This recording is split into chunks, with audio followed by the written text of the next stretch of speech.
Hi viewers, welcome to our channel. AP elections దగ్గర పడుతుండడంతో మనం చూస్తున్నాం ఎన్నో సర్వేలు రావడం, కొన్ని సర్వేలు టీడీపీకి, కొన్ని సర్వేలు వైసీపీకి ఫేవర్గా ఉండడం చూస్తున్నాం.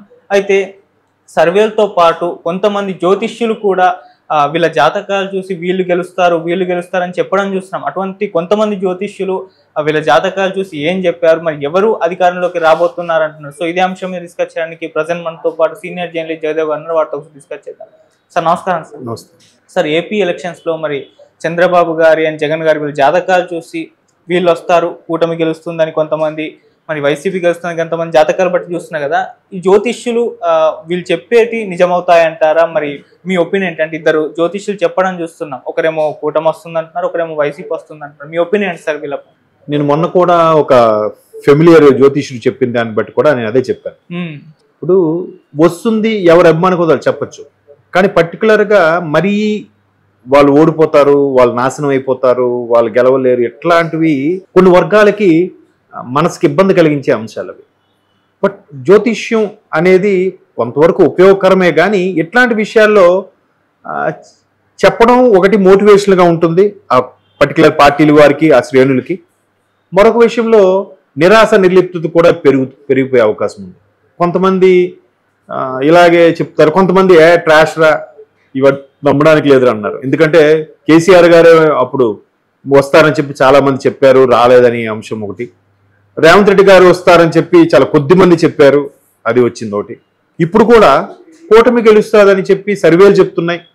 ఎక్కువ సర్వేల్లో బాగుంటాయి, అనాలిసిస్ అవి బాగా అవుతున్నాయి. ఎందుకంటే నిన్న ఎవరైతే ఉద్యోగులు పోస్టల్ బ్యాలెట్ అంశం కానీ ఇవన్నీ కూడా వ్యతిరేకతలు ఏవైతే ఉన్నాయో ఇవన్నీ చూస్తున్న కొద్దీ కొన్ని వాస్తవానికి కూటమికే ఎక్కువ అవకాశం ఉందని మనకు అనిపిస్తుంది. వర్స్ట్ కేసులో ఇప్పుడు సర్వేలన్నీ కూడా 140, 130, 120 చెప్తున్నాయి.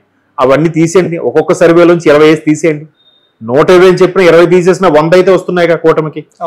సో అలా తీసుకున్నా కూడా కొంతవరకు బాగానే ఉంటుంది. మోరోవర్ తెలంగాణ సమాజంతో పోలిస్తే ఆంధ్ర సమాజం అంత ఓపెన్గా బయటికి రాకపోవచ్చు. వచ్చిన ఓటుతో వాళ్ళ సమాధానం చెప్తారు, ఎవరెవరు నష్టపోయారు, ఎవరెవరికి ఎన్ని ఇబ్బందులు కలిగాయి అన్నది. ప్రభుత్వ ప్రైవేటు రంగ సంస్థలు కొన్ని రకాల వాళ్ళ చట్టాలు తీసుకొచ్చిన చట్టాలు అభివృద్ధి లేకపోవడం, తర్వాత స్ట్రైట్ అవే రాజు నుంచి ప్రజలకి, అంటే ముఖ్యమంత్రి నుంచి డైరెక్ట్ ప్రజలకి యాక్సెస్ అయిపోవడం, మధ్యలో ఉన్నవన్నీ కూడా డమ్మీ పాత్రలు అయిపోవడంతో ఇది అందులో ఉండే వర్గాలకి, అందులో ఉండే అధికారులకి, అందులో ఉండే ప్రజాప్రతినిధులకు కూడా ఇబ్బంది కలిగే అంశమే. అంతే కదా, మరి మాకు పనే ఉంది. ఇప్పుడు లోకల్ గవర్నెన్స్కి ఇంపార్టెన్స్ ఇస్తే మరి మంత్రులకి పనే ఉంటుంది, ఎమ్మెల్యేలకి పనే ఉంటుంది, ప్రజాప్రతినిధుల పనే ఉంటుంది, ఇంకా వ్యవస్థ వేస్ట్ కదా. సో అట్లాంటివి కొన్ని చాలా మందికి మనసులో లోపల దులిచేస్తున్నాయి. కానీ సరే, పదవి లేకపోతే, అధికారం లేకపోతే మన చుట్టూ ఎవరు చేరరు, ఒక రకమైన ఫోబియాకి అలవాటు పడిపోయినారు. పొద్దున్న లేవగానే ఇంటి చుట్టూ ఒక 20 మంది జనాలు, 20-50 మంది జనాలు, ఆ ప్రజలు రావడం, వీళ్ళు కలవడం, ఇవన్నీ ఇంప్రెషన్గా ఉండడం. ఒక్కసారి వాళ్ళకి అధికారాలు లేవంటే అది కూడా ఎవరు రారు కదా అని చెప్పి అందరూ అలాగా సైలెంట్గా ఉండిపోయారు. సో ఇప్పుడు ఆ ప్రభుత్వ వ్యతిరేకత ఏదైతే ఉందో అది సర్వేలు కూడా చెప్తున్నాయి, ఆయన రాడు, చాలా కష్టమని. దానికి తోడు ఈ జ్యోతిష్యులు కూడా ఒక్కొక్కరు ఒక్కొక్క రకం. మళ్ళీ ఇందులో కూడా రకాలు ఉన్నాయి. సౌత్లో ఒక రకంగా చూస్తారు, నార్త్లో ఒక రకంగా చూస్తారు. మన దగ్గర ఇది చంద్రమానం ఏదో లెక్క ప్రకారం చేస్తారు, పైన సూర్యమానం లెక్క ప్రకారం చేస్తారు. మళ్ళీ ఇందులో కొన్ని రకాలు ఉన్నాయి. ఇప్పుడు సంగీతంలో కర్ణాటక సంగీతం, హిందుస్థానీ సంగీతం అన్నట్టుగా మామూలుగా వేరే ఒక రకమైన జ్యోతిష్యం ఒకటి ఉంది.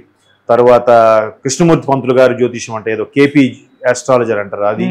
తర్వాత కొంతమంది గవ్వలు, ఐడియా ఉందా, సముద్రం గవ్వలతో వేసి చేస్తారు. కొంతమంది అంజనం అంటే తెలుసా, బిలో ఒక 8 years 10 years పిల్లలకి చేతి మీద వేసి ఏం కనిపిస్తుందో అడిగి చెప్తారు. ఇలాగ రకరకాలుగా ఉన్నాయి. అంటే జ్యోతిష్యంలో రకాలు కాకపోయినా భవిష్యత్తుని కోసం తెలుసుకునే విధంగా, భవిష్యత్తుని నిర్ధారించే విధంగా కొన్ని రకాల కళలు, విద్యలు భారతదేశ సంస్కృతిలో ఉన్నాయి. కొన్ని అంతరించిపోయే, అటువంటి మహానుభావులు అంతరించిపోయే కొద్ది. బట్ జ్యోతిష్యం అనేది ఒక సబ్జెక్టుగా కూడా ఉంది కాబట్టి ఈ రోజుల్లో కూడా చాలామంది నేర్చుకోవడానికి ఉత్సుకత చూపిస్తున్నారు. కాబట్టి కొన్నిటికి మంచి జరిగే విషయంలో ఉపయోగకరంగా ఉంటుంది కాబట్టి దాన్ని నేర్చుకోవడం కూడా కొంతమంది నేర్చుకుంటున్నారు. కొంతమంది వ్యక్తిగతంగా వెళ్ళి చూసి చెప్పడం జరుగుతుంది. అలా చెప్పినప్పుడు వాళ్ళు కనిపించే వేసినప్పుడు వాళ్ళకి వేసే చక్రం వేసిన బట్టి వాళ్ళకి ఒకలా కనిపించవచ్చు, వీళ్ళకి ఒకలా కనిపించవచ్చు. ఎవరి వెర్షన్ వాళ్ళు చెప్తారు. ఇప్పుడు మేఘం ఉంది, మేఘాలు అలా కొన్ని పాసింగ్ క్లౌడ్స్ ఉంటాయి. ఒకడికి ఏనుగు తొండంలా కనబడితే ఒకటి గుర్రంలా కనబడుతుంది, ఒకడికి హనుమంతుడిలా కనబడితే ఒకటి శివుడిలా కనబడుతుంది. ఏంటది? అక్కడ ఉన్నది ఒకటే మేఘం, బట్ మీ ఊహ దృష్టి ఏదైతే మీ మైండ్లో ఊహించుకుంటున్నారో ఆ ఊహ తగ్గట్టు అక్కడ కనిపిస్తూ ఉంటుంది. అలాగే ఈ చక్రాలు వేసేటప్పుడు కూడా వీళ్ళు నేర్చుకునే పద్ధతి కానీ, వీళ్ళు అక్కడ చూసే మూడ్ కానీ, లేదంటే వీళ్ళు ఏదైతే ఉపాసకులుగా ఉంటారో అమ్మవారికి కానీ దేవుడికి కానీ, దానికి చూసే ఆ ఉండే శక్తి బట్టి కానీ, లేదా వాళ్ళకు ఉండే కంప్లీట్ నిష్ఠతో కరెక్ట్గా ఉంటే వాళ్ళకు కొన్ని రకాల లెక్కలు తెలుస్తాయి. వాళ్ళకి అది వీళ్ళు గెలుస్తారని చెప్పగలుగుతారు. కొన్ని సందర్భాల్లో చెప్పలేకపోతారు, కొన్ని సందర్భాల్లో దగ్గర వరకు రావచ్చు, అలా ఉంటాయి. బట్ మీరు ఇప్పుడు చెప్తున్నట్టుగా ఒక ఆయన కూటమి గెలుస్తారంటున్నాడు, ఇంకో ఆయన జగన్మోహన్ రెడ్డి సీఎం అవుతారంటున్నారు. నేను కూడా చాలా విన్నాను. ఒక ఆయన జగన్మోహన్ రెడ్డి గారు సీఎం అయినా 2027 వరకే ఆయనకి సీఎం ఉంది, తర్వాత లేదు అని కూడా చెప్పాడు. ఇంకో ఆయన చంద్రబాబు గారే సీఎం అయ్యే అవకాశం ఉంది, బట్ చంద్రబాబు గారు సీఎం అయిన తర్వాత ఆయన కొద్దిగా ఆరోగ్య పరిస్థితులు దెబ్బతింటాయని ఇంకో ఆయన చెప్పాడు. ఏది జరిగినా అంటే మనుషులకైతే ఏం కాకూడదు, ఏది జరిగినా కానీ, బట్ ఎవరు జ్యోతిషకు బలం, ఎవరు ఉపాసన బలం బట్టి వాళ్ళు చెప్తూ ఉంటారు. చూద్దాం. ఇప్పుడు ఈవెన్ కేసీఆర్ విషయంలో కూడా చాలా మంది చెప్పారు, ఎప్పుడైతే ఓడిపోయారో వరుస పెట్టి ట్రోల్స్ వచ్చాయి. కేసీఆర్ గారు గెలుస్తారు, ఎలాగైనా ఆయనే గెలుస్తారు, కేటీఆర్ గారు ప్రమాణ స్వీకారం చేస్తారు, కేసీఆర్ గారు సెంట్రల్కి వెళ్ళిపోతారు, ఈ మూడోసారి బీఆర్ఎస్ వస్తుంది, రకరకాలు చెప్పారు. ఏమైంది చెప్పలేము అది. బట్ నిజమైన అనుష్ఠానం అంటారు కదా, ఎవరైతే పూర్తిగా నమ్మకంతో నిష్ఠగా విద్యను అమ్ముకోకుండా ఎక్కువగా అవినీతికి పాల్పడకుండా ఉంటారో అటువంటి వాళ్ళు చెప్పేది 20% అన్నగానే 80% వాస్తవాలు జరిగే అవకాశం ఉంది. చూద్దాం మరి ఇంకొక ఎన్ని రోజులు, ఇంకొక 20 రోజులు ఓపిక పడితే, 20-22 రోజులు ఓపిక పడితే ఆల్మోస్ట్ ఆల్ ఆ జాతకం ఏంటనేది తెలిసిపోతుంది, ఎవరి జాతకం ఏంటనేది. అందుకే కదా నాయకులు కూడా మాట్లాడుతున్నప్పుడు ఖచ్చితంగా మేమే వస్తామంటే ఫలానా నాయకుడు జోష్యం చెప్పారు అంటారు. జోష్యం చెప్పడం అంటే ఇదే, జరగబోయేది ఊహించి చెప్పడాన్ని జోష్యం చెప్పడం అంటారు. ఇది విద్య అయితే ఉంది, ఎందుకంటే మరి గౌతమ బుద్ధుడు జీవిత చరిత్రలో అదే కదా జరిగింది. మీ పుట్టగానే శుద్ధోదనుడికి ఏం చెప్పారు, మీ అబ్బాయి సిద్ధార్థుడు అయితే మహా చక్రవర్తి అని అవుతాడు, లేదా మహా సన్యాసి అయిన అవుతాడు, గొప్ప సన్యాసి అని అవుతాడు అన్నారు. ఇక గొప్ప సన్యాసి అయిపోతే ఇబ్బంది కదా అని చెప్పి ఆయన రిస్ట్రిక్ట్ చేసేసి 4 గోడల మధ్యలోనే అన్ని ఉంచేసి, ఆయనకి పెద్ద యవ్వనం వచ్చా కూడా అన్ని విద్యలు నేర్పించినా కూడా పెళ్లి చేసి ఒక బిడ్డకి తండ్రి అయిన తర్వాత కదా ఆయన బయటకు వచ్చి ఆ కుష్ఠరోగాన్ని ఆ శవాన్ని చూసి చలించిపోయి గొప్ప సన్యాసి అయిపోయాడు. బట్ అక్కడ మరి ఏం చెప్పారు, సన్యాసి అవుతాడని చెప్పారు కదా జ్యోతిష్యులు, మరి జరిగిందిగా. అలాగా అంటే మేబీ అప్పుడంత అనుష్ఠాన పనులు ఇప్పుడు ఉన్నారా లేదా అనేది నేను వాళ్ళని శంకించను. బట్ చూద్దాం ఏది, బట్ భవితకి అదే రాష్ట్ర భవిష్యత్తుకి ప్రజలకి ఏది మేలు జరిగితే అదే అయ్యేలా ఉంటుందని భగవత్ సంకల్పం అలాగే ఉంటుంది. ఓకే, వీళ్ళు ఎన్ని చెప్పినా భగవంతుడి దృష్టిలో ఒకటి ఉంటుంది కదా, వీడుంటేనే ఇది బాగుంటుంది, వీడి కాలం ఎంతవరకే, వీడిని ఎక్కడ లేపియాలి, వీడిని ఎక్కడ తుంచేయాలి, ఆయనకి అన్నీ తెలుసు.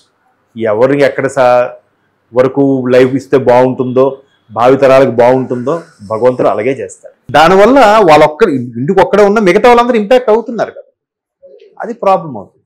సో అందుకు ఈసారి ఉద్యోగులు మన ఒక్కడే వెళ్ళిపోతే ఏముందిలే, మన ఒక్క ఓటు అయిపోతే ఏముందిలే అనుకునే కాకుండా, లేదు మన ఓటు వేస్ట్ అవ్వకూడదు, నేను వేసే ఈ ఒక్క ఓటు కూడా మిగతా వాళ్ళ సామాన్యులు వచ్చి వేస్తారు, వీళ్ళు వేయకపోవడం ఇబ్బంది. కానీ ఈసారి ఎక్కడి నుంచి చుట్టుపక్కల రాష్ట్రాల నుంచి కూడా బస్సులు కట్టించుకొని రిజర్వేషన్ చేయించుకొని వెళ్ళి ఓటు వేయడానికి సిద్ధంగా ఉన్న వాళ్ళు ఉన్నారు.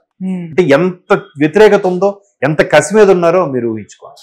సో అదే బాబు గారు సభాముఖంగా చెప్పారు. Okay sir, thank you so much sir.